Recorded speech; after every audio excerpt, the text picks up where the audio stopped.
Proverbios capítulo 13. Gracias, Jairito. Te bendiga.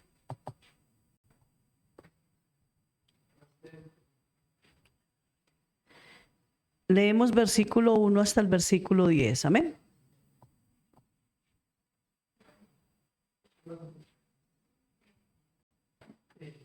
Llegaste a tiempo. Proverbios capítulo 13. Leemos del verso 1 al versículo 10. Y lo hacemos en el nombre. Ay, ayúdale, Jarito, por favor. No sé para. Ah, ya.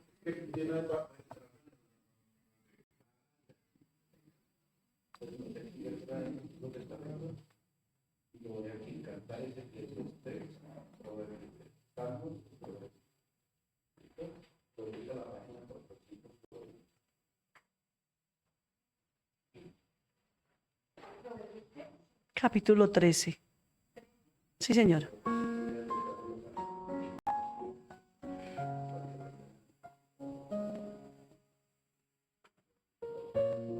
Igual esa es una versión un poco diferente a esta, pero el significado es el mismo, ¿no? Bueno, vamos a empezar a leer. Dice: el hijo sabio acepta la disciplina de sus padres. El burlón se niega a escuchar la corrección. Con palabras sabias te conseguirás una buena comida, pero la gente traicionera tiene hambre de violencia. Los que controlan su lengua tendrán una larga vida. El abrir la boca puede arruinarlo todo. Los perezosos ambicionan mucho y obtienen poco, pero los que trabajan con esmero prosperarán. Los justos odian las mentiras, los perversos son motivo de vergüenza y deshonra. La justicia protege el camino del intachable, pero el pecado engaña a los malvados. Hay quienes son pobres y se hacen pasar por ricos. Hay otros que siendo ricos se hacen pasar por pobres. El rico puede pagar rescate por su vida, pero al pobre ni siquiera lo amenaza. Eso produce risa, ¿no? Ni siquiera lo amenazan. La vida del justo está llena de luz y de alegría, pero la luz del pecador se apagará. El orgullo lleva a conflictos, los que siguen el consejo son sabios. Amén. Y sigue el proverbio todo el capítulo, pero vamos a dejar solo hasta el verso 10. Recordemos que Proverbios tiene 31 capítulos y bueno, no es que se diga eso la Biblia, ¿no? Pero es bueno que nosotros leamos un capítulo diario. Por ejemplo, hoy es el día 9, entonces leamos el capítulo 9 y siempre antes de salir de casa hagámoslo. Eso nos va a ayudar mucho para nuestro diario vivir. Muchas veces uno tiene alguna necesidad, alguna acción que hacer, alguna decisión que tomar, y es increíble cómo Dios a través de los proverbios nos orienta, nos abre, como dicen, los ojos, ¿no? Como que nos recuerda y nos hace darnos cuenta que necesitamos de la sabiduría. Es por eso es importante, es muy bueno y es recomendable para nosotros los hijos de Dios. Amén. Vamos a orar dándole gracias al Señor. Padre, esta noche estamos aquí delante de ti y te queremos dar gracias. Gracias, Dios, porque tu palabra nos enseña que si clamamos a ti, todas las veces que lo hagamos, tú vas a inclinar tu oído y escuchas nuestra oración.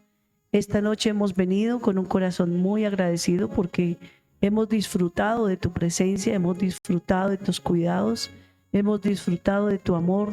Gracias por tu misericordia, gracias por tus consejos a través de la palabra. Gracias porque nos llamas hijos y tu palabra nos recuerda que tú eres nuestro Padre, Señor. Gracias porque tu palabra nos enseña que si somos sabios nos irá bien en la tierra, Señor. Danos de tu sabiduría, de tu gracia, de tu favor y de tu misericordia. Enséñanos, como dice aquí tu palabra, a odiar las mentiras y amar la verdad, pues tú eres el Padre de la verdad.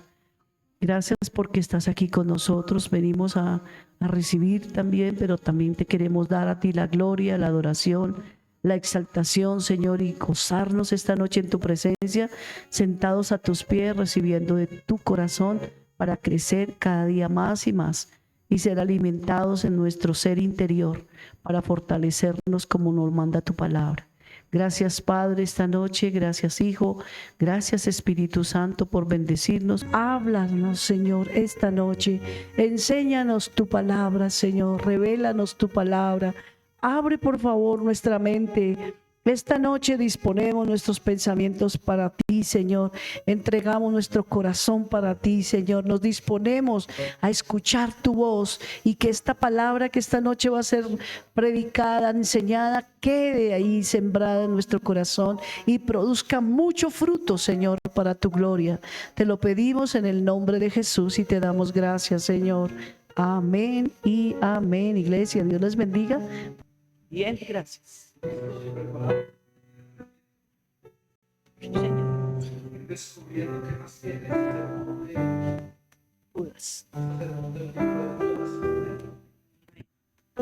Bueno, bienvenidos esta noche a todos. Dios los bendiga. Los que nos van a escuchar en casa también ahí a través de la transmisión más adelante. Que este sea un tiempo de aprender, Mira cuántos llevamos ya con hoy. Son 3 miércoles. Estamos aprendiendo del libro de Judas, que apenas tiene un capítulo y 25 versículos nomás. Mire todo lo que hemos aprendido. Y así es la palabra de Dios. La palabra de Dios es viva y eficaz, dice la palabra en Hebreos 4:12. Es viva y eficaz y más cortante que toda espada de doble filo, que penetra hasta partir el alma y el espíritu. ¿Cierto? Entonces la palabra siempre va a penetrar a lo más profundo de nuestro corazón para enseñarnos las verdades bíblicas, lo que Él tiene para enseñarnos. Amén. Muy bien. ¿Se acuerdan en qué versículo quedamos? A ver, miren sus apuntes. Y miramos y retomamos la enseñanza aquí en este versículo que quedamos.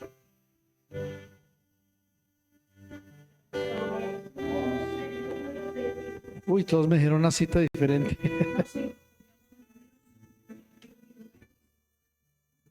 Sí, pero ¿en qué versículo de Judas? Ok, muy bien. El 10 y el 11, que habla de los ciertos hombres que experimentaron la rebelión de Coré, y dice la palabra ahí en el 11, y perecieron en la rebelión de Coré. No sé si ustedes se acuerdan de la rebelión de Coré. ¿Sí? La rebelión de Coré, la historia de Coré se encuentra en Números 16, en el libro de Números 16, uno de los 5 primeros libros de la Biblia. El Pentateuco se llama. Los 5 primeros libros de la Biblia se llama Pentateuco. Penta, 5. ¿Cierto? Para que se acuerden, 5. En Números 16 está la historia de la rebelión de Coré. Acordémonos un poquito de esa rebelión. Dice que él era un hombre prominente de Israel. Este hombre era un levita, imagínense eso. O sea, estaba entre los rangos escogidos para llevar las cosas del tabernáculo. No era cualquier persona. Entonces uno puede decir, bueno, y verdad, en el círculo de Jesús cualquiera puede rebelarse, ¿no? Hay uno que lo traicionó, que fue Judas Iscariote. Pero también en ese tiempo, pastores, líderes, pastores que tienen copastores y eso, también pueden rebelarse y traicionarlo a uno. Y eso pasa en muchas iglesias, y ha pasado. Dice que este hombre era prominente en Israel y un día vino a Moisés diciendo, eso está en Números 16:3, voy a leer ese versículo. Dice, y se juntaron contra Moisés y Aarón y les dijeron, basta ya de vosotros, porque toda la congregación, todos ellos son santos y en medio de ellos está Jehová. ¿Por qué pues os levantáis vosotros sobre la congregación de Jehová? ¿Qué pasó aquí? Que Coré tenía unos amigos, unos compinches, digámoslo así, unos seguidores, ¿sí? Unos aliados exactamente, y un día se rebelaron. Dijeron, pero ¿quién es Aarón? ¿Quién es Moisés? ¿Solo Dios habla con ellos? No, Dios puede hablar también con todos nosotros. ¿Y ustedes se acuerdan que antes él había dicho, yo voy a hablar con ustedes? Pero dijeron, no queremos porque de pronto somos destruidos. Más bien vaya Moisés y hable con Dios, y Dios venga y nos hable a nosotros, porque si no.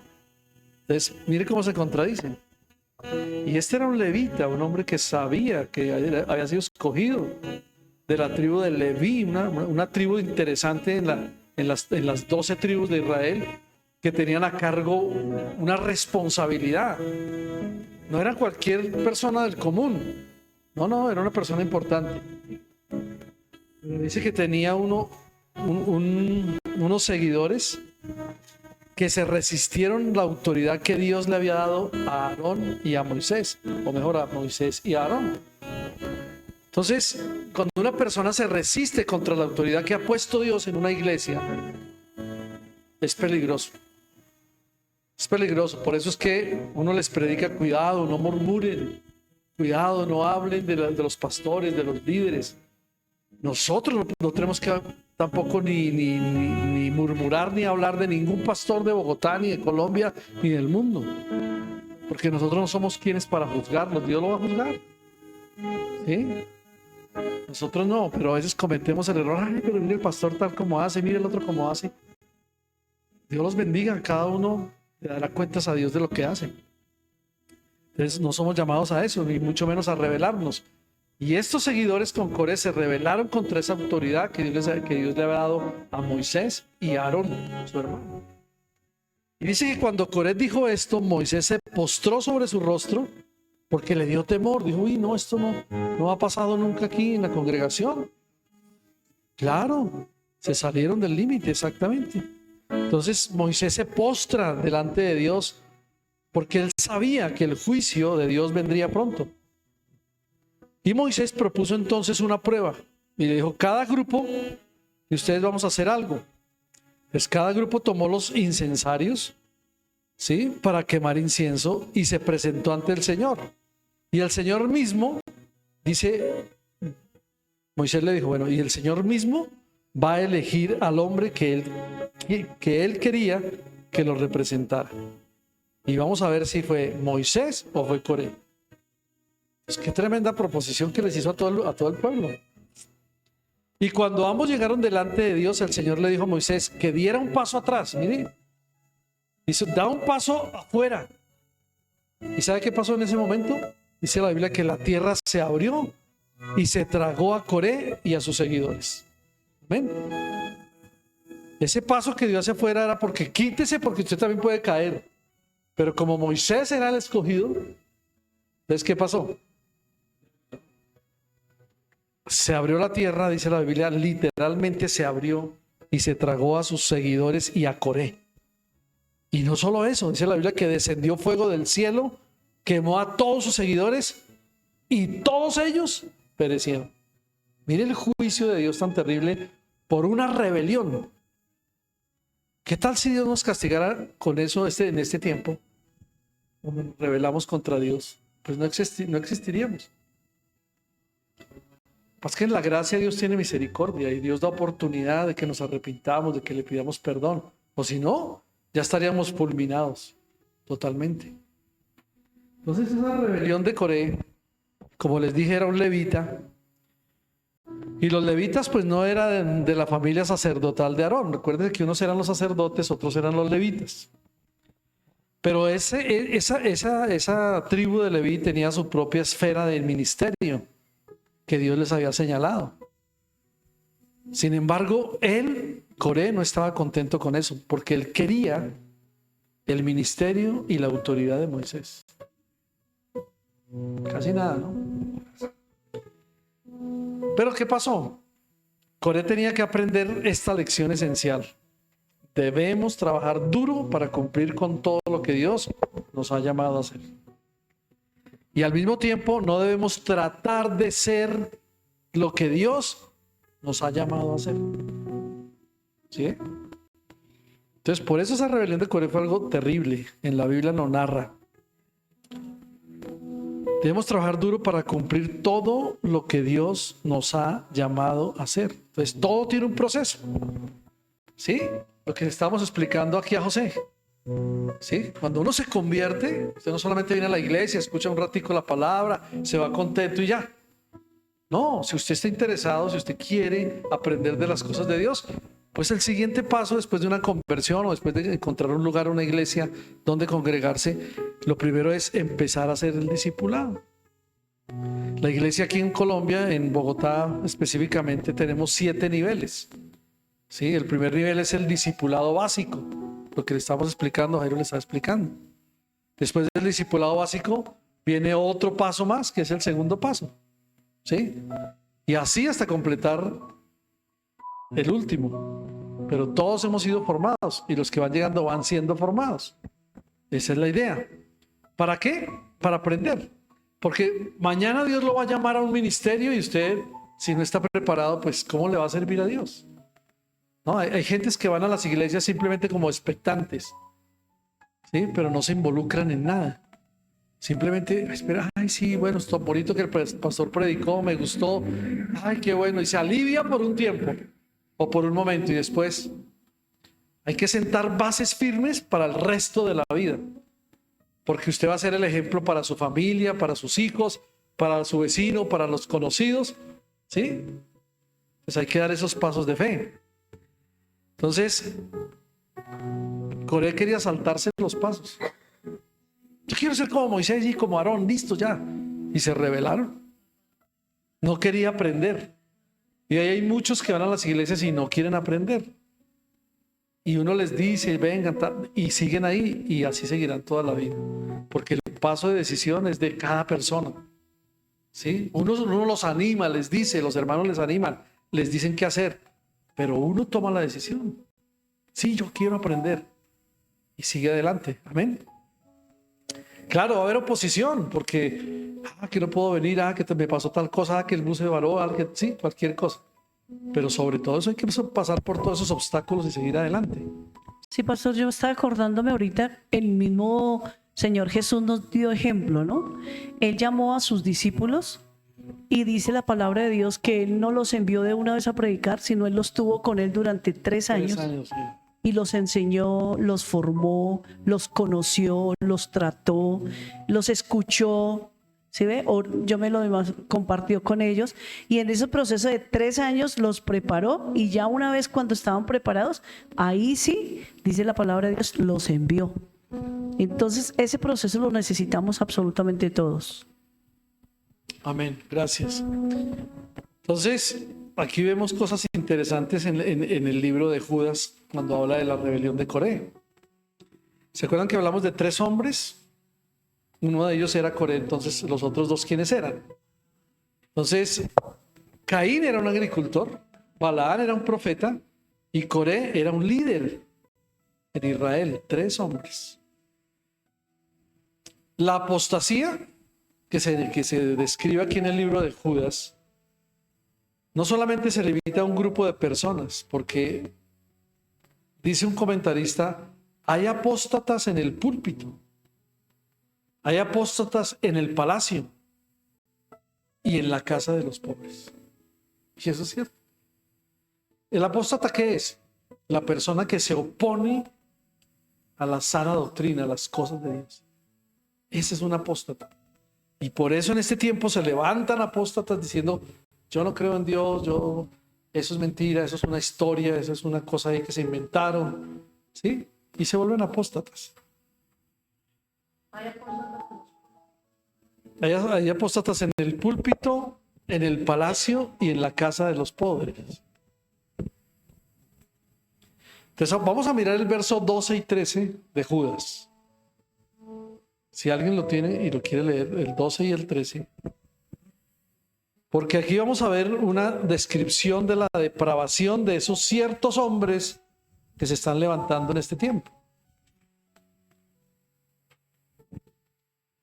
Sí.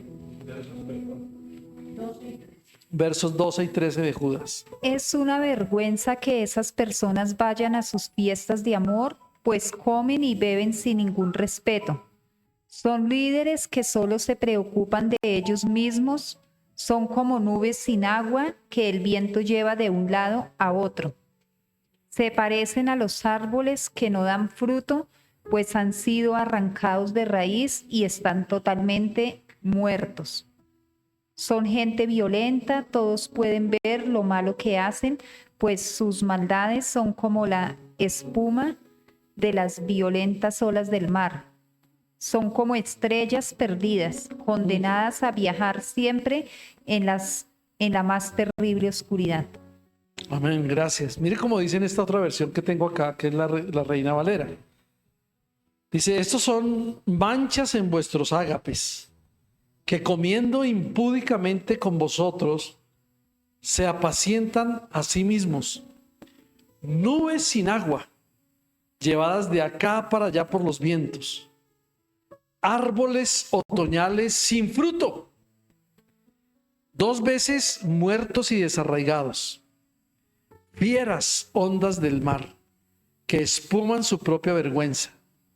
Estrellas errantes para las cuales está reservada eternamente la oscuridad de las tinieblas. Mira a qué juicio se enfrenta esta clase de gente.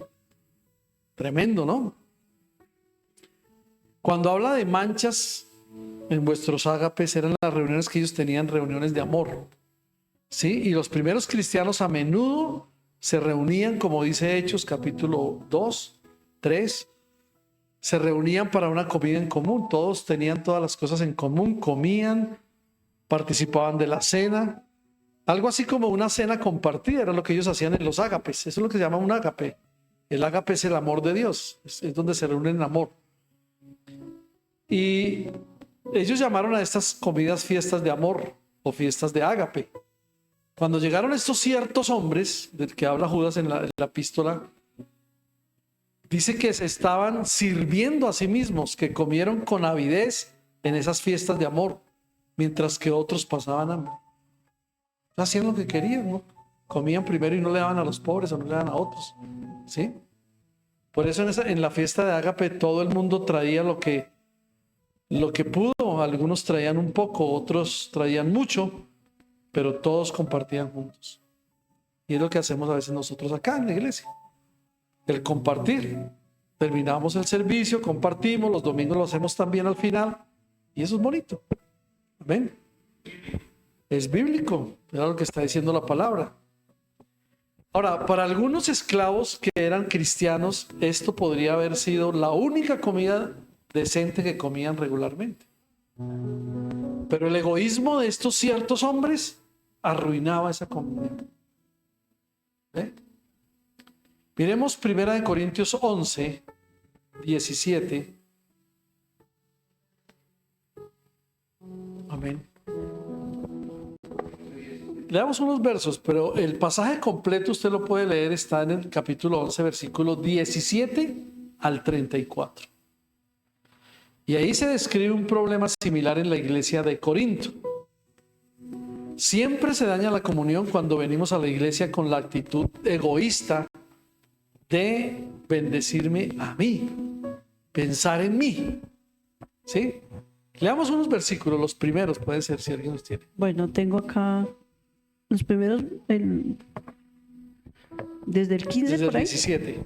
Desde el 17 dice, en las siguientes instrucciones no puedo elogiarlos, pues parece que hacen más daño que bien cuando se juntan. Primero, oigo que hay divisiones entre ustedes cuando se reúnen como iglesia, y hasta cierto punto lo creo. Así que por supuesto que tienen que haber divisiones entre ustedes para que los que tienen la aprobación de Dios sean reconocidos.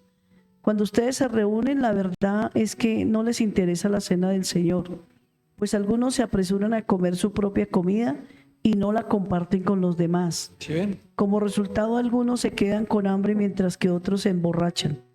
¿Qué? ¿Acaso no tienen sus propias casas para comer y beber? ¿O de veras quieren deshonrar a la iglesia de Dios y avergonzar a los pobres? ¿Qué se supone que debo de decir? ¿Quiere que los elogie? Pues bien, de ninguna manera los elogio por eso. Pues yo les transmito lo que recibí del Señor mismo. La noche en que fue traicionado, el Señor Jesús tomó pan y lo dio, y dio gracias a Dios por ese pan. Luego lo partió en trozos y dijo: esto es mi cuerpo, el cual es entregado por ustedes. Hagan esto en memoria de mí.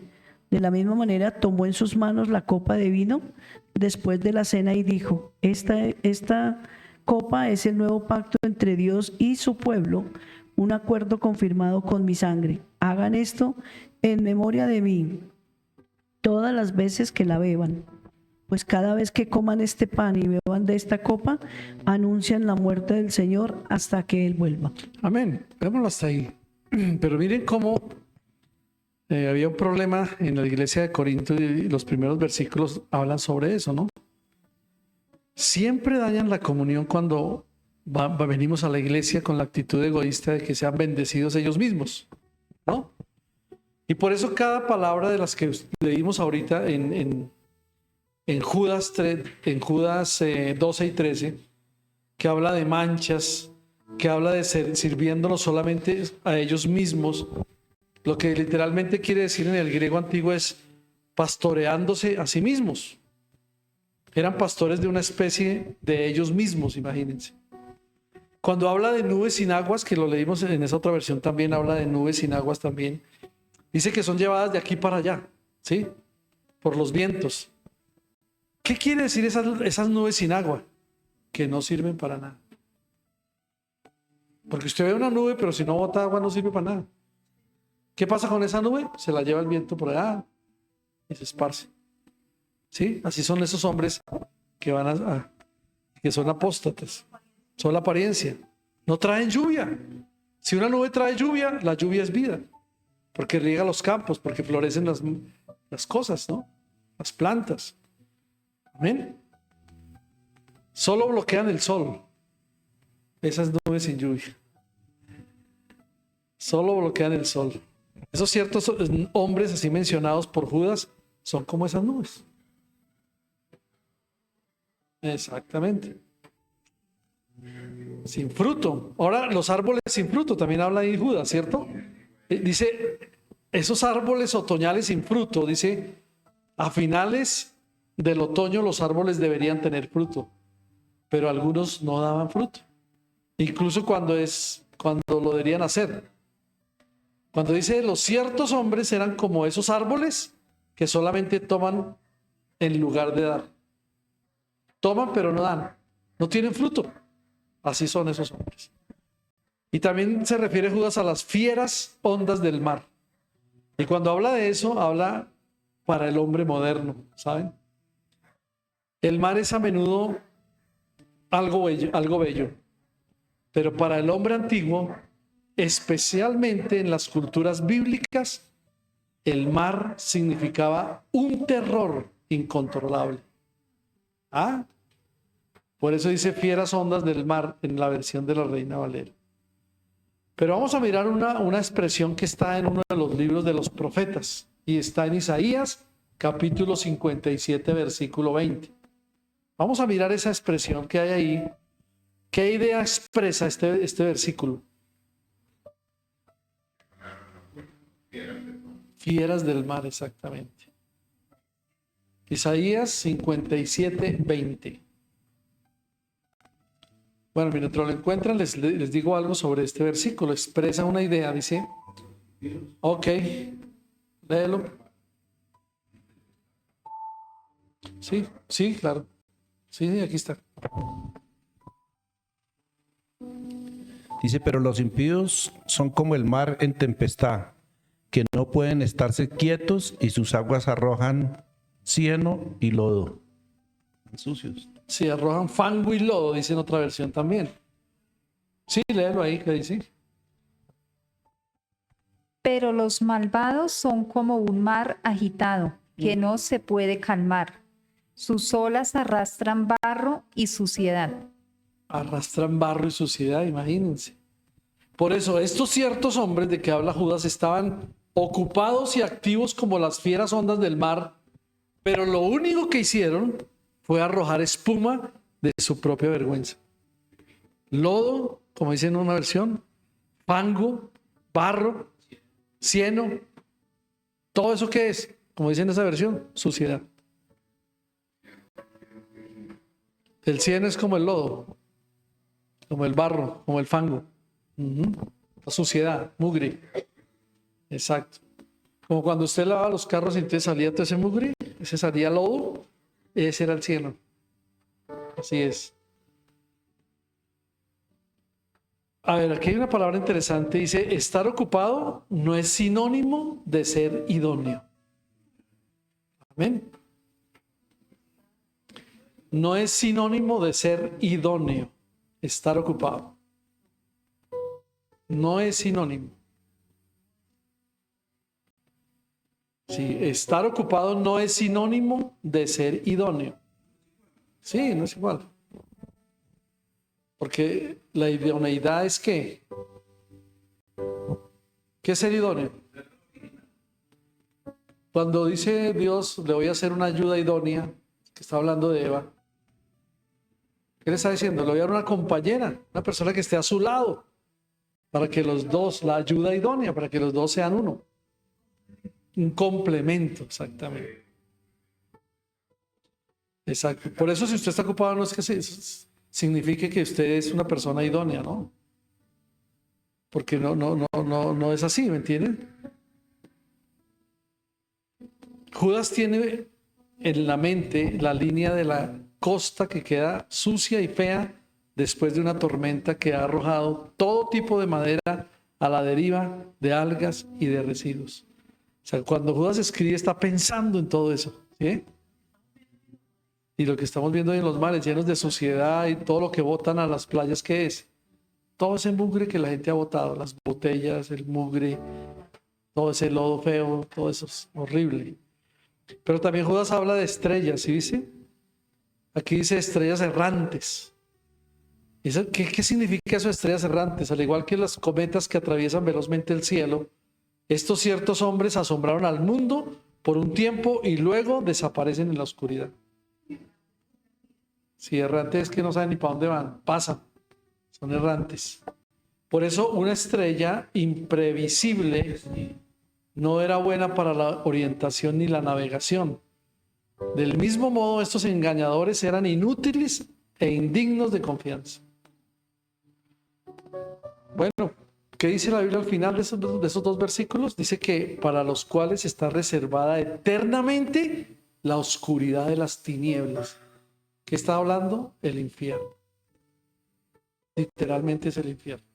¿Sí? Por eso está describiendo ahí Judas el destino de estos hombres que son así. Ese destino. Y la Biblia dice que a menos que se arrepientan, ellos terminarán en el infierno y estarán allí eternamente. Amén. Eternamente. Y para siempre, como dicen por ahí. Muy bien, vamos a leer versículo 14 y 15, ¿les parece? Podríamos ahondar un poco más del infierno, pero se nos va más tiempo. Otro día platicamos acerca de esto.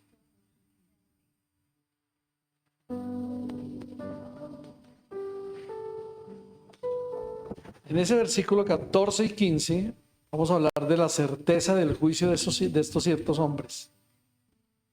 Sí. Hace ya mucho tiempo Enoc, que fue el séptimo hombre después de Adán, habló de esta gente y dijo: miren, Dios viene acompañado de miles y miles de sus ángeles. Viene para castigar a todos los que hicieron el mal y castigará a todos los pecadores que lo insultaron. Oh, miren eso. En esta versión dice: de estos hombres profetizó Enoc. ¿De cuáles? De los que habla Judas, ¿no? Esos ciertos hombres engañadores.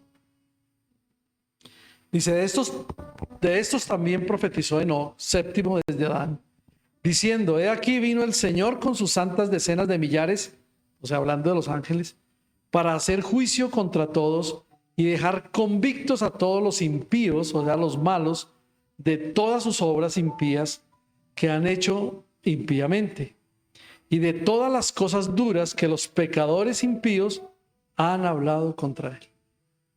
O sea que hablar contra Dios o contra una autoridad es algo terrible, porque la gente no entiende que va a venir un juicio, y es un juicio duro, terrible. Cuando habla de Enoc, lo que está hablando aquí Judas y citando a Enoc es lo que se describe en Génesis capítulo 5, ¿sí? Y luego se menciona en Hebreos, en el Nuevo Testamento, en el capítulo 11 de Hebreos. Entonces, la palabra siempre se va a respaldar. Sí, lo que se dijo en el Antiguo también hay cosas que se den en el Nuevo Testamento, porque Dios siempre lo que dice lo cumple. Y se respalda la palabra que se dijo. Si ustedes leen Génesis 5, habla de Enoc, pero también se menciona en Hebreos 11. Porque había un libro, por decirlo así, apócrifo, ¿sí? Que se llamaba Enoc. Y no fue recibido como escritura porque no estaba dentro del canon. Pero era altamente respetado por los antiguos, como la historia, ¿sí? Respetado tanto en los judíos como entre los cristianos primitivos. Ellos tenían todavía libros así. ¿Usted no ha visto que cuando usted lee el libro de los reyes dice que nombra ahí, dice, y están escritos en otros libros, en el libro de los, ¿sí? de los reyes, exactamente? Entonces uno dice, ¿y por qué nos quedaron ahí? Porque no fueron, no cumplían con el canon de la Biblia, pero eran historia. Y los judíos sabían historia, y por historia se conocen muchas cosas, se conocen muchos antepasados. Y como Enoc fue una persona importante, porque dice que la Biblia que Enoc caminó con Dios, ¿sí? Se fue con Dios. La gente sabía eso, sabía de muchas cosas. ¿Y esto dónde salió? Ahí tenían historia para hablar.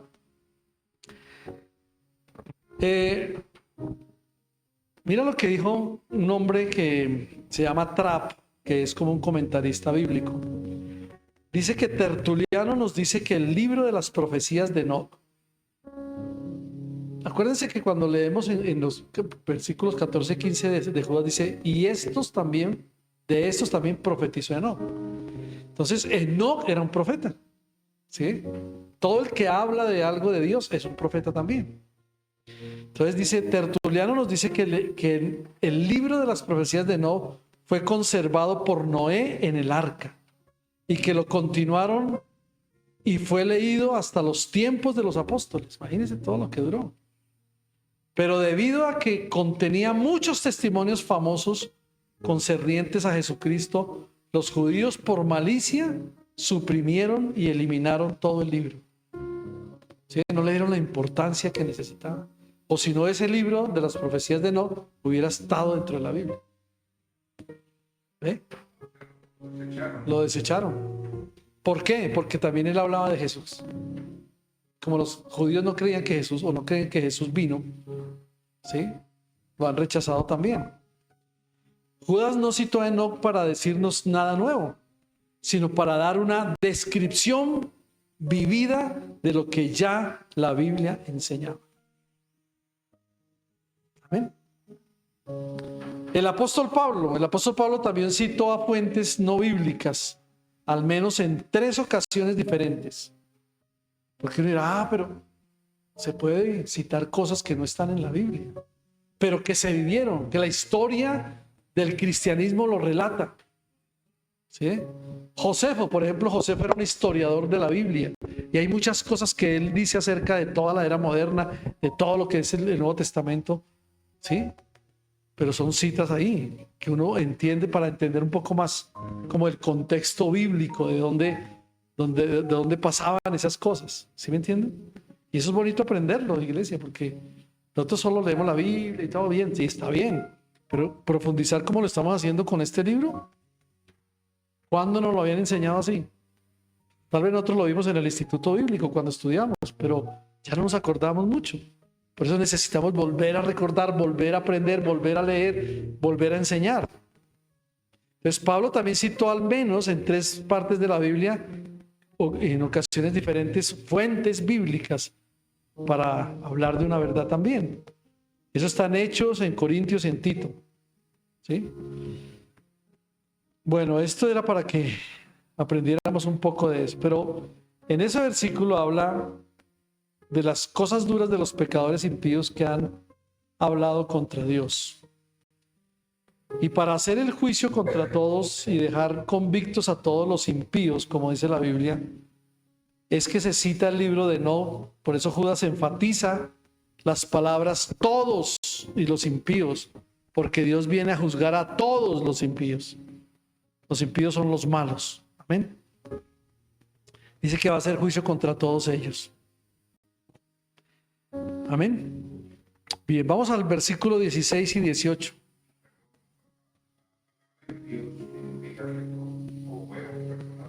Mala, sí, señor. Es una palabra que significa malos. De hecho, esa palabra se usó o se usa mucho en la versión de la Reina Valera de 1960, que es la versión que casi todo el mundo usa. Pero cuando ya es traducida, esa palabra traducida, digamos en la versión de la nueva traducción viviente, ya no dice impíos, sino que esa palabra impío la reemplazan por malos. Quiere decir lo mismo. Pero malos, usted entiende más malos que impíos. ¿Sí? Es así. Es como un sinónimo. Exactamente. Pero digamos que hay palabras que han entrado en desuso. No en desuso show, sino en desuso. Que no se usan. ¿Sí? Entonces, por eso, ya cuando uno las oye, hay gente que ya en esta época no entiende que es un impío. ¿Y eso qué es? Pero si usted le dice, no, que es un malo, malo, ahora sí sé que es malo. Que no hace cosas buenas, exacto. Entonces lo atendemos mejor. Bien, 16 y 18, ¿leemos? No, al 18, o sea, 16, 17 y 18, 3 versículos.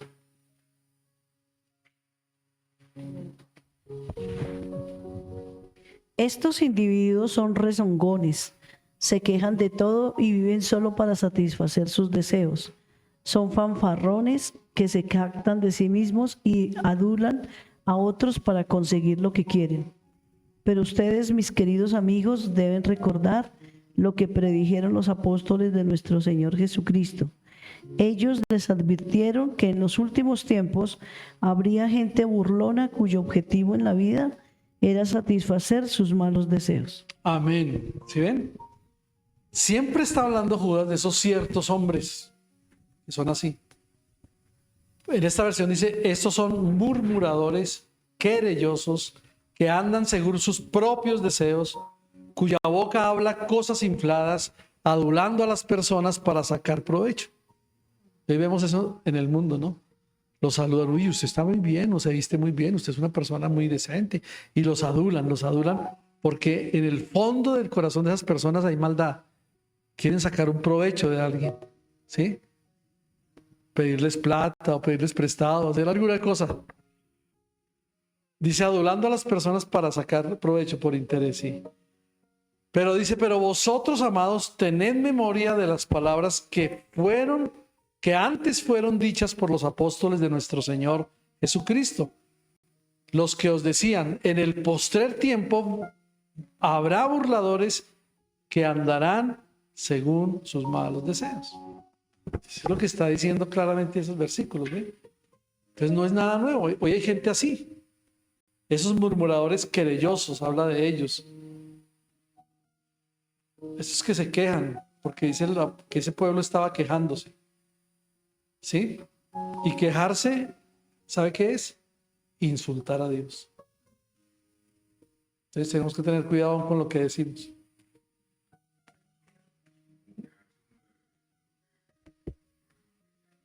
Sí, quejarse es, todo momento, pero es que tal cosa, pero mire cómo está este mundo, pero mire cómo todo el mundo se queja. Eso es insultar a Dios.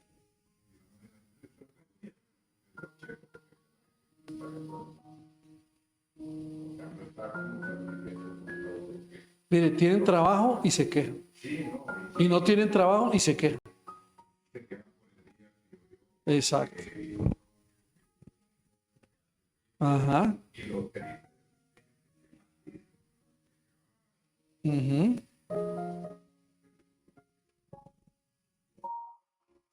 Sí, todo. Exacto, mire que nosotros deberíamos cambiar el lenguaje. Con la pastora estamos viendo unos videos donde habla de eso. Uno nunca debe hablar negativamente. Y uno nunca como cristiano debería juntarse con gente que habla negativamente, ¿saben eso? Si una persona viene a hablar con usted negativamente, salúdelo. Bueno, listo, nos vemos, chao. Porque usted se puede contaminar. Y usted también se contamina si él viene y le dice, no, es que, no, este día tan horrible, mire, tan feo, lloviendo. Y usted dice, sí, no, uy, tan feo. Y ya se contaminó. Pero aún la lluvia y el cielo gris y todo lo feo del día tiene una bendición. Exacto, no debemos decir lo feo del día, sino decir, bueno, gracias Dios, tú sabes por qué estamos así, bien. Alegrarse uno, estar tranquilo, ¿sí? Gracias Dios si llueve, gracias Dios si no llueve. Es lo que deberíamos tener. Y no tener palabras así negativas por todo, ¿no? Porque eso daña al interior de una persona. Amén.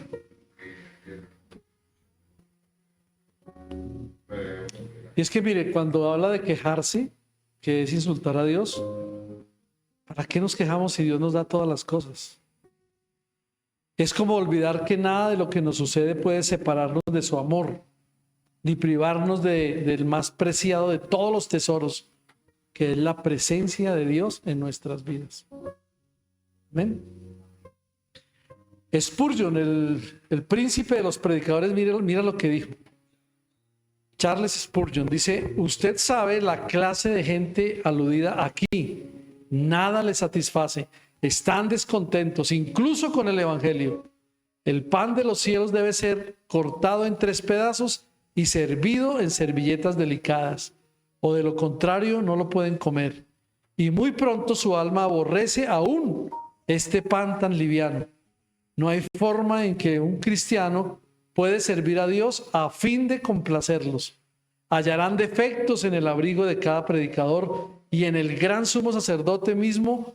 Y si el gran sumo sacerdote mismo estuviera aquí, encontrarían defectos en el color de las piedras de su pectoral. ¿Se acuerdan que en el Antiguo Testamento el gran sumo sacerdote se vestía con unas vestiduras muy finas de lino y en el pecho tenían piedras preciosas engastadas en ese pectoral? ¿Sí? Si estuviera aquí el gran sumo sacerdote, todos dirían: uy, mire, pero eso le quedó torcido el cuello, esa túnica está mal confeccionada. Crítica siempre, ¿no? Bien. Los apóstoles habían advertido que sucederían todas estas cosas. Y dice la Biblia que aun cuando más el día se acerca. Y vamos a leerlo en 2 de Timoteo 4, 3 al 4. Segunda de Timoteo capítulo 4, verso 3 y 4. Vamos a mirar qué dice, porque Timoteo también habla sobre esa apostasía de los engañadores que vendrán en los últimos tiempos. De esa gente con esas características tan terribles. Amén.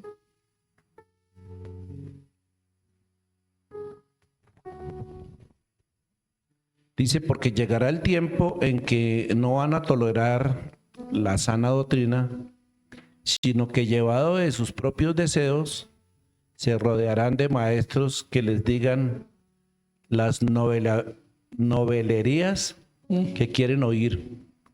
Dejarán de escuchar la verdad y se volverán a los mitos. A los mitos, sí. O fábulas también quiere decir eso, ¿no? Los mitos. Miremos en otra versión cómo es de interesante estos versículos. 4, 3 y 4. Porque llegará el día en que la gente no querrá escuchar la buena enseñanza. ¿Sí? Al contrario, querrá oír enseñanzas diferentes. Por eso buscará maestros que le digan lo que quieren oír. La gente no escuchará la verdadera enseñanza, sino que prestará atención a toda clase de cuentos. Y eso es lo que está pasando y se está viviendo hoy en día. Así, literalmente, como dice acá. Porque dice que vendrá el tiempo cuando no sufrirán la sana doctrina, la buena enseñanza, sino que teniendo comezón de oír, se amontonarán maestros conforme a sus propias concupiscencias o sus propios pecados, y apartarán a la gente de la verdad, los apartarán de la verdad del oído y se volverán a las fábulas. Entonces la gente se inventa cuentos y mitos y en eso creen. Y eso está sucediendo hoy en día. Por eso dice que en el postrer tiempo vendrán esos burladores. Y saben, tal vez Judas tenía en mente que los que se burlan de la idea del regreso de Jesús son ellos. Pudo haberse referido a la clase de hombres que se burlan de los que no van por el mismo camino de destrucción en que ellos viajan. La gente que está así, burladores, gente de estos posteriores tiempos, van directo a ese lugar de perdición por toda la eternidad. Porque dice burladores que andarán según sus malos deseos, ¿cierto? Malos deseos, que les encanta burlarse de los que quieren agradar a Dios. ¿No le ha pasado que usted le dice, pero usted por qué es tan religioso? Usted es cristiano, mire, usted no predique. En cierta forma nos están coartando, como dicen por ahí, ¿sí? Y esa gente, a los que viven de acuerdo a sus propias pasiones impías, les encanta burlarse de los que quieren agradar a Dios. ¿Qué deseaba Judas? Que los cristianos esperen este tipo de burla, entonces no serán sorprendidos por ello. Y nosotros no nos sorprendemos, porque la gente entra burlándose de Dios, diciendo cosas de Dios. Amén. Ahora miremos el verso 19. Y aquí podríamos decir que Judas está hablando como del estatus espiritual de esas personas así. ¿Cierto? Dice, estos hombres o estos son los que causan divisiones. Vea. Estos individuos son los que causan divisiones entre ustedes. Se dejan llevar por sus instintos naturales porque no tienen al Espíritu de Dios en ellos. ¿Sí ven? No tienen al Espíritu de Dios. En otra versión dice los sensuales que no tienen el Espíritu. Y los sensuales esencialmente son esos hombres que no eran espirituales, que eran carnales. ¿Sí? Que ni siquiera eran sensibles al Espíritu Santo, porque un carnal no es sensible. No cree en lo que dice el Espíritu Santo. No tiene respeto de nada. Esos son los que causan divisiones. Estos hombres tienen el instinto para separarse de ellos mismos y causar divisiones. Amén. Bien, ahí vamos bien.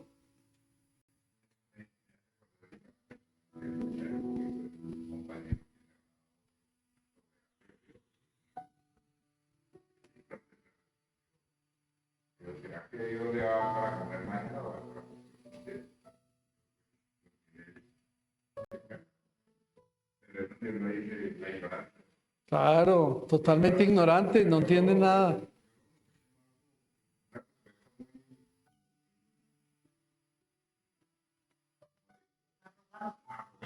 Sí, muy impía, muy mala. Claro, sí, eso es así. Pero ¿saben por qué? Lo que dice esta palabra. Porque no tienen al Espíritu. No tienen al Espíritu de Dios. Y es un hombre carnal, sensual. Dice que esa misma descripción puede ser escrita sobre muchas iglesias o proyectos de iglesias o campañas evangelísticas o grupos de hogares.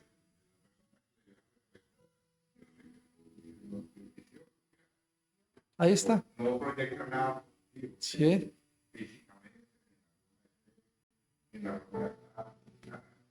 Amén. Terrible. Mire, y por eso es que hoy en día la iglesia, y no solamente la iglesia, sino el mundo,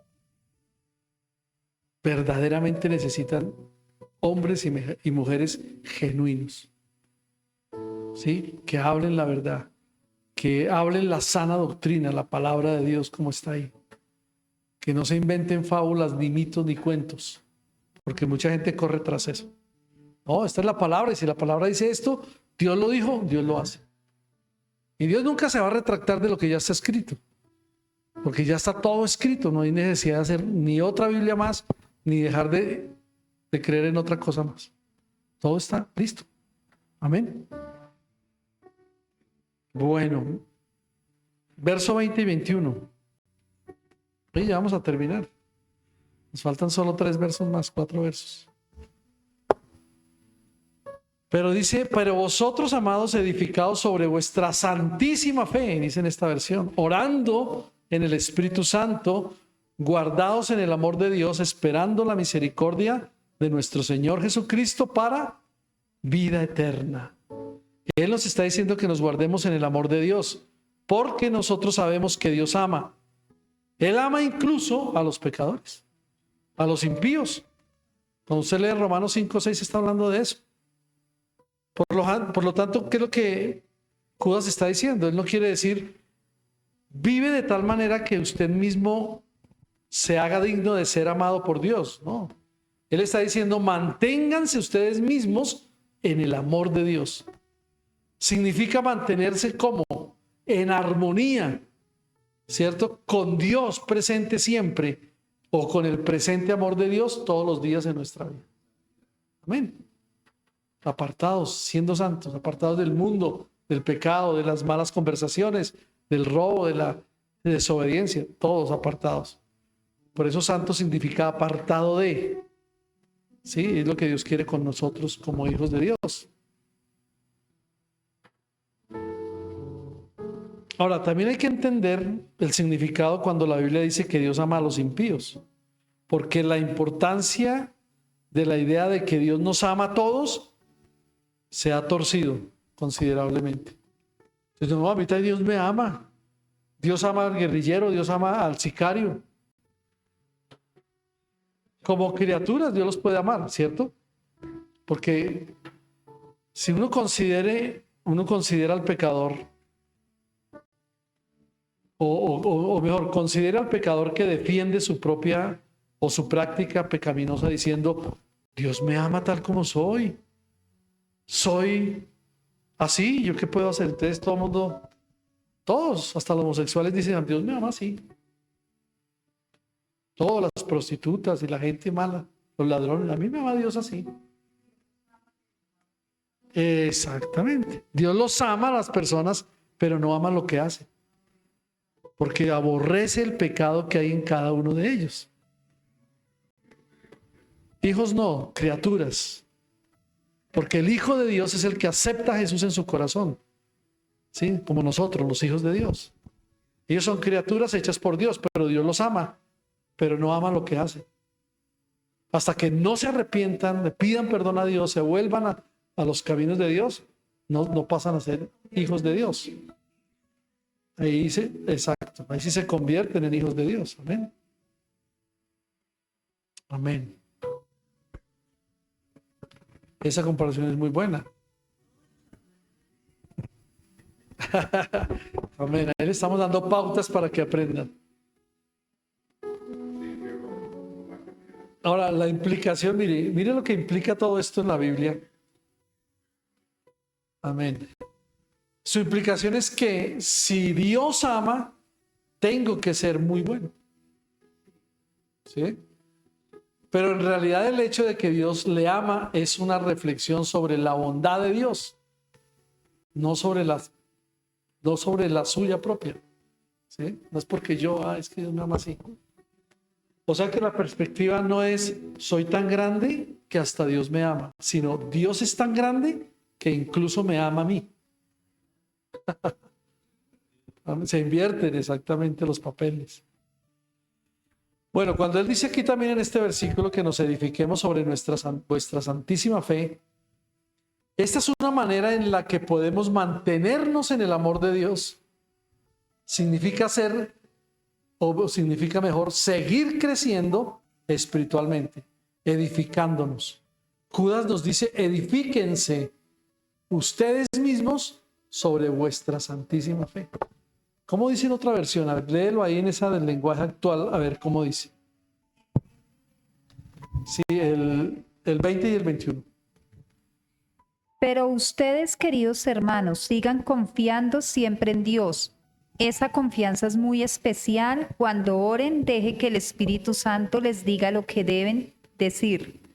Confíen todo el tiempo en el amor de Dios y esperen el día en que nuestro Señor Jesucristo nos dará la vida eterna, pues Él también nos ama mucho. Amén. ¿Se dan cuenta tan sencillo y tan fácil que dice eso? ¿Y qué dice? Mire, ¿qué significa eso de seguir creciendo espiritualmente y edificándonos? Eso significa que nosotros somos responsables de nuestro propio crecimiento espiritual. Si yo no soy responsable de mi crecimiento espiritual, nunca voy a crecer.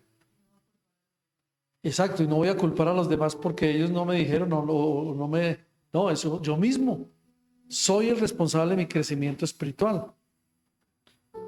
Nosotros no podemos esperar que nuestro crecimiento espiritual simplemente ocurra o esperemos a que otros nos hagan crecer. No, si yo quiero crecer espiritualmente, entonces ¿qué hago? Comienzo a leer la Biblia, comienzo a prepararme, a entender. Muchos dirán, no, pero es que yo la leo y no entiendo. Entonces hay que prepararse. En el discipulado les enseñamos cómo estudiar la Biblia, qué significa la Biblia, por qué fue escrita, quiénes la escribieron. Todo eso paso a paso y muy sencillos, pasos muy sencillos. Es una cartilla chiquita, pero uno va aprendiendo. Ustedes lo han aprendido. Sí, exacto. Y uno va aprendiendo cosas muy bonitas ahí. Y por eso estamos aquí, porque eso nos afirma en la fe. Y eso es lo que dice: edifíquense sobre vuestra santísima fe, en lo que ustedes creyeron. ¿Sí? Somos responsables de ese crecimiento espiritual. Judas nos está mostrando, o nos ha mostrado, la fragilidad de los hombres y cómo los engañadores se han infiltrado en la iglesia. Si usted confía su crecimiento espiritual a otra persona, no solo va a afectar su crecimiento espiritual, sino que también puede ser conducido por el mal camino. Nosotros no podemos confiar en otro. Exacto. Debemos confiar en la palabra y en Dios, que es la que nos enseña, la que nos dice qué hacer. Amén. ¿Estamos de acuerdo? Hay otra parte en esos versículos que leímos que dice orando en el Espíritu Santo. ¿Cómo es eso de orar en el Espíritu Santo? Pues les digo, esta es una forma, o esta es otra forma mejor de mantenernos en el amor de Dios. Porque la batalla contra la forma equivocada de vivir y la forma equivocada de enseñar es una batalla espiritual. Estamos en batalla. Hay un coro que decía: batalla no es batalla si no viene la prueba. Si no viene la prueba, batalla no es batalla. Amén. Entonces estamos luchando. Sí, diariamente. Sí. Por eso la oración en el Espíritu requiere oración ferviente en el Espíritu Santo. Habría muchas más cosas de qué leer, pero vamos a leer los versículos 22 y 23 también.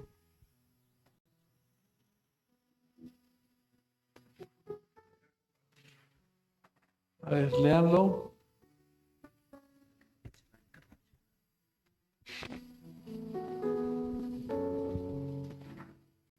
...22 y 23...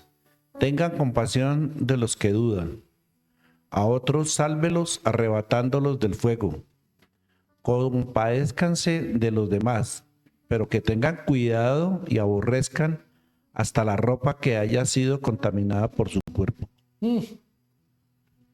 Esto dice: eche una mirada hacia el exterior, a los que le rodean, y de otros tened compasión, haciendo una distinción, pero a otros salvad con temor, arrebatándolos del fuego, aborreciendo aún la ropa contaminada por su carne.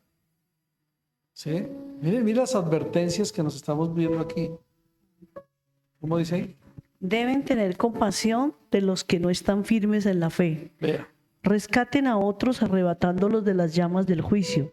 Incluso a otros muéstrenles compasión, pero háganlo con mucho cuidado, aborreciendo los pecados que contaminan la vida de ellos. Mire. Es que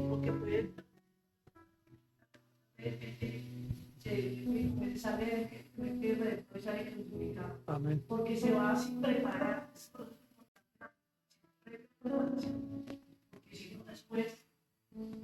Mire, claro, necesitamos nosotros prepararnos en todo sentido. Y más en la palabra de Dios. Mucho más. ¿Cómo dice ahí, Sandra? Acá dice, ayuden con amor a los que no están del todo seguros de su salvación.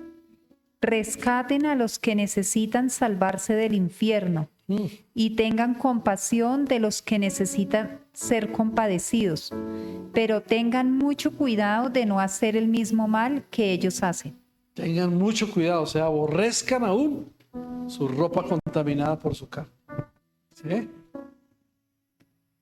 De algunos tener compasión, y Judas empieza aquí a decirnos que debemos hacer o qué debemos hacer con los que han sido influenciados por estos ciertos hombres. Necesitamos hacer una distinción basada en de dónde ellos vienen, porque dice ciertamente de algunos tener compasión, de algunos. Usando la sabiduría nos acercamos a diferentes personas de diferentes maneras. Necesitamos sabiduría de Dios. Al ser sensibles nosotros al Espíritu Santo podemos saber cuándo debemos consolar, cuándo debemos reprender. Los cristianos no deben abandonar a un amigo que coquetea con las falsas enseñanzas. Deben ayudarlo a atravesar por ello con amor. Mira lo que nos llama Dios a hacer, ¿sí ve? Y nosotros a veces, no, ya ese contaminado, dejémoslo. Ya que se muere y se vaya para el infierno. No. Hasta donde podamos ayudarlos, amarlos, eso es vivir en el amor de Dios. Si ya no quieren nada, bueno, ya dejémoslos tranquilos, entreguémoselo a Dios. Dios se encargará. Porque Dios también lo puede salvar aún en el final de su muerte. Pero ya es potestad de Dios, no de nosotros, ¿no? Pero si mientras podamos ayudarlos y arrebatarlos del fuego del infierno, pues tengamos compasión, lo que está diciendo la palabra de Dios. Salven a otros con temor. Amén. Aleluya, muy bien. Vamos a ir al final ya entonces. Versículo 24 y 25. Y terminamos aquí con esto. Y preparémonos para el próximo miércoles, que vendrá otra enseñanza bíblica bien interesante acerca de una de las cartas del Nuevo Testamento también. Amén. Ahora que toda la gloria sea para Dios, quien es poderoso para evitar que caigan y para llevarlos sin mancha y con gran alegría a su gloriosa presencia. Que toda la gloria sea para Él, quien es el único Dios, nuestro Salvador, por medio de Jesucristo nuestro Señor. Toda la gloria, la majestad, el poder y la autoridad le pertenecen a Él desde antes de todos los tiempos, en el presente y por toda la eternidad. Amén. Amén. Es como diciendo, bueno, que estoy terminando, ¿no? Pero toda la gloria sea para Dios. Porque dice, aquel que es poderoso para guardarnos sin cadía y presentaros sin mancha delante de su gloria con gran alegría. Al único y sabio Dios, nuestro Salvador, sea la gloria y majestad, imperio y potencia, ahora y por todos los siglos. Amén. Tremendo, ¿no? Es importante entender esto, ¿no? Una buena despedida. Judas está diciendo en la carta de aquel. Y cierra la carta con una doxología famosa. Doxología significa una breve declaración de la alabanza a Dios. ¿Sí? Y Judas nos recuerda el cuidado de Dios y de nuestro destino. Porque dice, y aquel que es poderoso para guardarnos, lo que está diciendo es el mensaje de advertencia y de castigo de Judas podría haber deprimido y desanimado a sus lectores. Sí, porque todo fue así, pero al final les dice, no, pero tranquilos, un momento. Vamos a darle la gloria a Dios, al majestuoso, al que nos guarda, al que nos protege. Sí, porque somos sus hijos verdaderos, ¿no? Es capaz de mantenernos a nosotros. Dios no es capaz de mantenernos, no somos nosotros capaces de mantenernos a nosotros mismos. Y luego Judas lo que hace es exhortar a los cristianos a evitar a los hombres peligrosos para que puedan mantenerse en el amor de Dios. Y aquí al final él concluye con el reconocimiento de que es Dios el que nos impide tropezar y caer. Es el mismo Dios, amén. Pablo también puso esa idea en Filipenses 2, 12 al 13. Solamente no en la cita si quieren. Pero sí, yo la leo acá. Él expone esa misma idea cuando en Filipenses 2, 12 al 13 dice: ocúpense en su salvación con temor y temblor, porque Dios es el que en ustedes produce así el querer como el hacer por su buena voluntad. Filipenses 2, 12 y 13. Amén. Entonces, ¿qué nos está diciendo Judas? Mantengámonos espiritualmente seguros en la obra de Dios. ¿Sí? Pero siempre se le puede decir a las personas que Él está trabajando porque ellos están trabajando también. Amén. Dios no nos está llamando simplemente a dejar que la vida cristiana suceda y tampoco nos manda a salvarnos a nosotros mismos. Él nos llama a una alianza con Él. Tremendo, ¿no?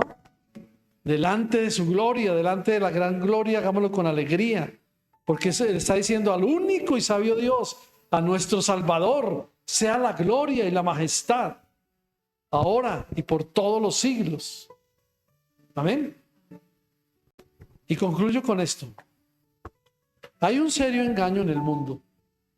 ¿Sí? Eso sería como una conclusión.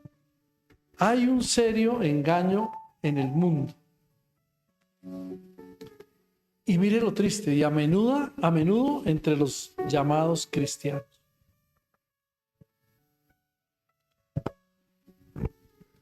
Hay un serio engaño en el mundo y a menudo entre los llamados cristianos. Hay enemigos del evangelio que se han infiltrado en la iglesia. Hay enemigos del evangelio que se han infiltrado en la iglesia. Sin embargo, a pesar de la grandeza de la amenaza, mayor es Dios todavía. Si Dios está con nosotros, ¿quién contra nosotros? Tenemos todo. Amén. Él gana. Y si solo nos quedamos con Él, también tenemos la victoria garantizada. Amén, iglesia. Entonces vamos a darle la gloria a Dios por este tiempo tan maravilloso de estudio, porque Judas es un libro lleno de advertencias, pero se cierra con suprema confianza en Dios. Tiempos peligrosos deben hacernos confiar en un Dios poderoso. Así que les animo a que en estos tiempos peligrosos confiemos más y más en Dios. ¿De acuerdo? Vamos a ponernos de pie, vamos a orar. Amado Señor, queremos darte gracias. Hay mucho más que hablar de este libro, de profundizar en sus versículos, pero hasta aquí nos has ayudado. Y hasta aquí hemos entendido tantas cosas de estos hombres malos que vendrán en tiempos peligrosos como los que estamos viviendo. Pero gracias por advertirnos, gracias Señor por darnos este sermón a nosotros, porque realmente este sermón es para cada uno de nosotros. Este sermón es para la iglesia. Este sermón habla de esos hombres peligrosos que vendrán y hace comparaciones de todos ellos con lo que ha pasado también en la Biblia. Pero Señor, hoy queremos agradecerte por tu amor, por tu misericordia. Hoy queremos agradecerte por enseñarnos una vez más tu palabra, por bendecir nuestras vidas, Señor. Y yo te pido que esta palabra penetre hasta lo más profundo de nuestro corazón, porque ya hemos sido advertidos para estos últimos tiempos. Y que al final nosotros seamos guardados y edificados en nuestra fe, en lo que hemos creído en ti, y seamos victoriosos al final. Señor, queremos agradecerte por cada hermano y hermana, aún por los que no estuvieron acá, pero también por los que aún van a ver en su casa después esta enseñanza. Señor, háblales cada vez que lean. Repasemos de nuevo este libro, leamos esos 25 versículos de este libro y vamos a aprender aún más. Pero hagámoslo diciendo al Espíritu Santo, revélame tu palabra a mi corazón y que la pueda poner en práctica para ayudar a otros, para bendecir a otros. Señor, gracias te damos esta noche en el nombre de Jesús de Nazaret. Amén y amén. Desde ya prepárense para la próxima enseñanza del próximo miércoles. Amén. Va a ser especial también. Vamos a adorar a nuestro Dios, iglesia. Vamos a cantarle para terminar. Y gracias porque no es con fuerza ni poder, sino con el poder del Espíritu Santo, con la unción para hacer la obra de Dios. Gracias, Señor. Padre, oramos en esta noche también. Que tú bendigas, Señor, la ofrenda que damos a ti, Señor. Que la multipliques. Que bendigas el corazón del dador alegre. Que bendigas sus hogares, sus familias, sus trabajos. Que abras puertas de bendición a los que no tienen un empleo, Señor. Así es, Dios. Que tú derrames el poder y la unción de tu Espíritu, Señor. En el nombre maravilloso de Jesús. Padre, muchas gracias por la salud. Gracias por la comida, por el vestido. Gracias. Bendice a tu iglesia en gran manera. Bendice cada empresa, cada familia. Bendice cada trabajo. Bendice cada emprendimiento. Cada empresa, Señor. En el nombre de Jesús. A ti damos todo el honor y la gloria. En el nombre precioso de Jesús. Gracias, Señor. Amén y amén.